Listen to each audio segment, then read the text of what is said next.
Hey guys, what's up? Nico Mendoza po, your lifestyle trader. And welcome sa aking YouTube channel kung saan lahat ng mga beginner traders ay matututo sa pinakasimpleng paraan. So kung bago ka sa aking channel, huwag mong kalimutan mag-subscribe ka na dyan and turn on the notification bell. Alright, so in this video, pag-uusapan natin ang mga importanteng components ng technical analysis. Ang technical analysis, ito yung analysis na nagbabase tayo sa historical price movement, yung mga patterns na ginawa ng chart. So alam mo ang itsura ng chart, di ba? So dahil nakikita natin yung mga previous movement ng market, ay somehow makikita natin kung saan pwedeng pumunta yung market.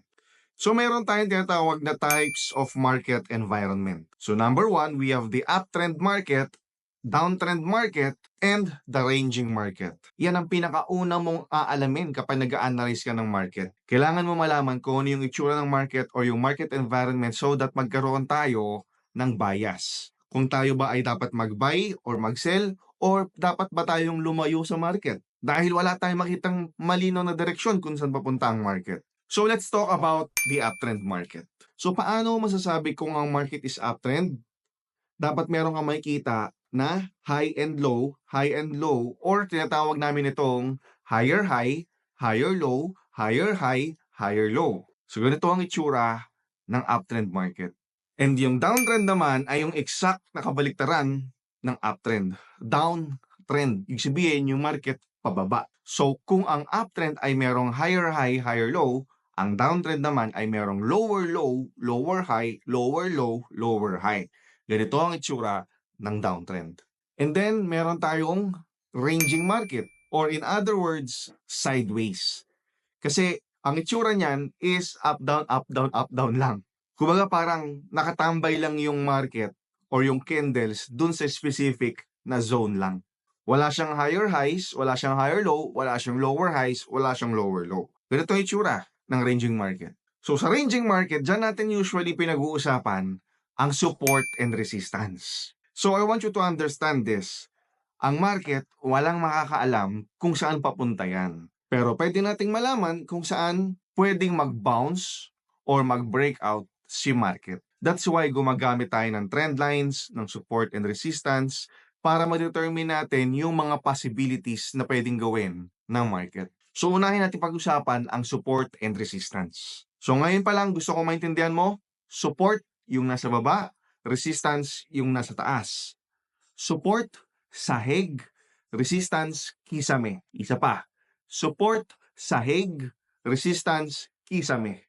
I-comment mo nga sa baba, support, sahig, resistance, kisame. So usually, kapag yung price or yung market ay nandun na sa current support or current resistance, dun usually magandang mag-enter ng trade. So ang resistance, ito nga yung kisame, ibig sabihin dito pwedeng mag-bounce si market. Ang support naman ay sahig, dito rin pwedeng mag-bounce ang market. So usually, yung mga traders ay nagbabay kapag yung price ay nasa support at nagsisell naman kapag nasa resistance. Iwasan mo ang mag-enter ng trade kapag yung price ay nasa gitna ng resistance at ng support. Kasi hindi natin alam kung saan papunta yan. Hindi natin alam kung anong pwede niyang unahin. Uunahin niya ba puntahan ng support or uunahin niya puntahan ng resistance? So maraming ways kung paano ka magte-trade sa support and resistance or sa ranging market. So number one is through buying sa support or selling sa resistance. Kasi usually nga, nire-respeto nila yung mga zones na yan. Tatandaan mo, ang support at resistance ay zones, hindi yan straight line. So hindi yan magiging perfect na specific price doon siya nagbabounce. Pangalawang way kung paano mo iti-trade ang support resistance is during the breakout. So kapag ang resistance ay na-break niya or binutas niya, hintayin mo munang i-retest niya, balikan niya yung resistance at doon ka mag-buy. Because most of the time, after ang breakout, magkakaroon ng retest. Tandaan mo to, breakout, retest, then buy. I-comment mo sa baba, breakout plus retest, and then entry. Ganon din sa support. Pag nag-breakout siya pababa, wait for retest, and then sell. Next naman na pag-uusapan natin ay trend lines. Trend lines, magagamit mo to sa uptrend and downtrend na market. So kapag tayo ay nasa uptrend market, makikita mo yung trend line, doon nagbabounce yung price. So kung uptrend tayo, magbabay ka every time na magkaroon ng bounce doon sa trend line. Ganon din sa downtrend. Every time na nagbabounce siya sa trend line, magsisell tayo. That's the first way to trade the trend line.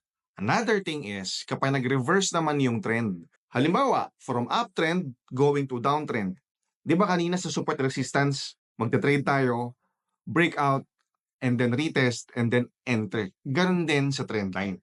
Kapag nagkaroon ng trend line break, wait for another retest, and then trade. So same concept. Napakadali lang ng strategy, di ba?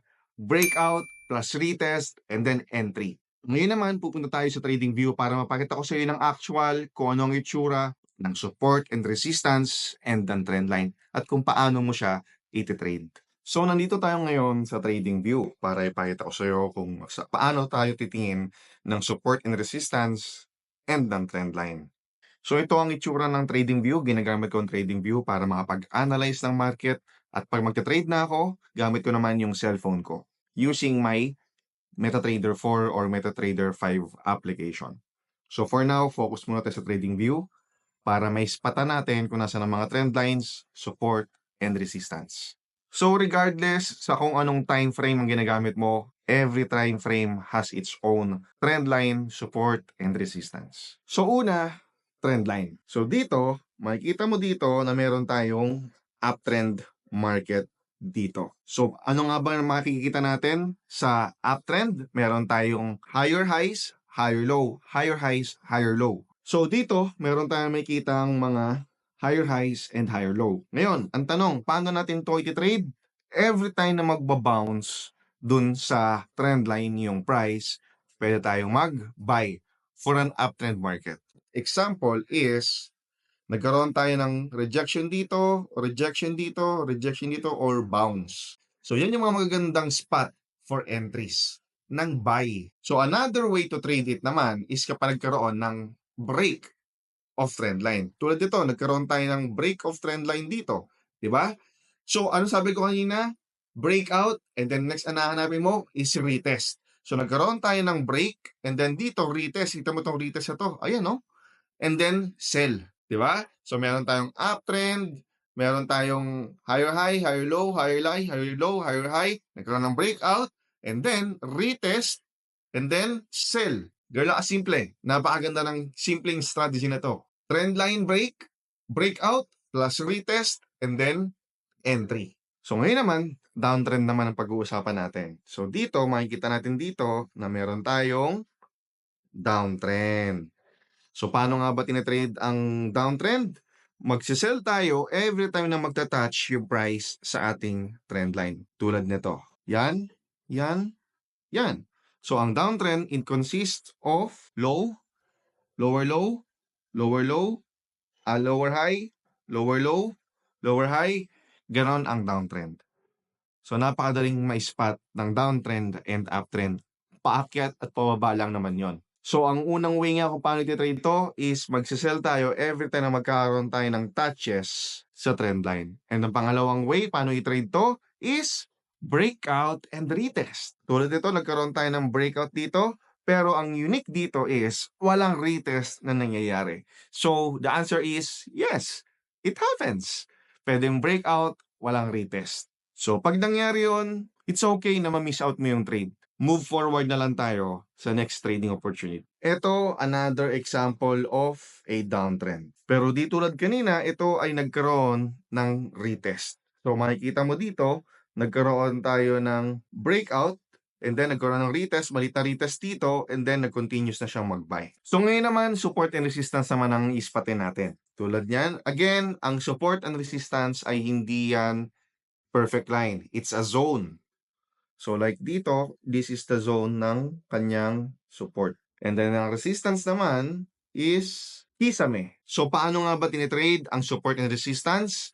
We will buy kapag ka nagkaroon ng magandang rejection or bounce sa support at magsisell naman tayo pag nagkaroon ng bounce or rejection sa resistance. Tulad nito, dito yung mga magagandang buy, dito naman ay sell. Sell, buy. Lagi mo tatandaan, wag na wag ka mag-e-enter ng trade kapag yung price ay nasa gitna ng support and resistance. Kasi hindi mo alam kung anong una niyang pupuntahan, resistance ba or support. And another way kung paano iti-trade to is kapag nagkaroon ulit ng breakout and retest. So tulad dito, nagkaroon tayo ng break dito, but unfortunately, wala ulit retest. So dito guys, makikita ninyo na not all the time ay nagkaroon ng retest. Pero kung low risk trader ka, it's safer na hintayin mo yung retest bago ka sumabay dun sa move. This one is another example of a support. So usually, kapag nagkaroon ng breakout sa area of value like support or resistance, yun yung magagandang sabayan na move. Tulad nito, nagkaroon tayo dito ng breakout ulit, pero walang nangyaring retest. Ang next na gawin mo dyan is titignan mo yung history ng chart kung meron ba siyang bababaan pa dito, yung papantayan, kung meron bang another support dito sa baba. So like dito, huminto nga siya rito sa area na to, titignan mo yan sa previous chart niya kung meron din ba siyang support dito. Ayan. So tulad nito, meron siyang support dito. Ka-level yan nito. So yun yung reason kung bakit siya huminto sa area na to. Kasi ito ay support from the previous historical chart ng market na to. Lagi mo tatandaan kapag mag-i-spot ka ng support and resistance and trend line, make sure it is obvious. Na kahit walang linya kang ilalagay, is nakikita ng mata mo na yung market ay dun humihinto, dun niya nire-respeto, or dun siya nare-reject, dun siya nagbabounce, dun mo masasabi na valid yung area na yon. And huwag kang magtatampo sa market kung biglang hindi respetuhin ng market yung mga nilagay mong zones. Bagkus, gamitin mo yon as a confluence kung dapat ka na bang mag-enter ng buy or sell. So I hope naging malinaw na sa'yo ang support and resistance and trend lines, uptrend, downtrend, and ranging market. Practicein mo yan sa sarili mong chart, i-backtest mo, markahan mo lahat ng zones na makikita mo, support, resistance, trend line, and sanayin mo ang mata mo na makakita ng mga ganyang zones. Para sa moment na mag-trade ka na ay hindi ka nanghuhula kung ito ba ay support or resistance or nasa trend line ba yung current price. So if you want more contents like this, at kung sa tingin mo ito yung mga content na mas nakakatulong sa'yo, comment ka sa baba. Sabihin mo, breakout and retest. I-comment mo sa baba yung mga topics na gusto mong itackle natin sa mga susunod na episodes natin. And visit mo yung ating description box. Nandiyan yung mga links natin na magagamit mo sa pag-trade, kung paano ka magagawa ng trading account, ano yung link na gagamitin mo sa trading account, kung paano mo ako makokontak, kung paano ka makakapasok sa community ko. Nandiyan yung mga links sa description box. So with that guys, I'll see you in the next video. Nico Mendoza po, your lifestyle trader. Ciao!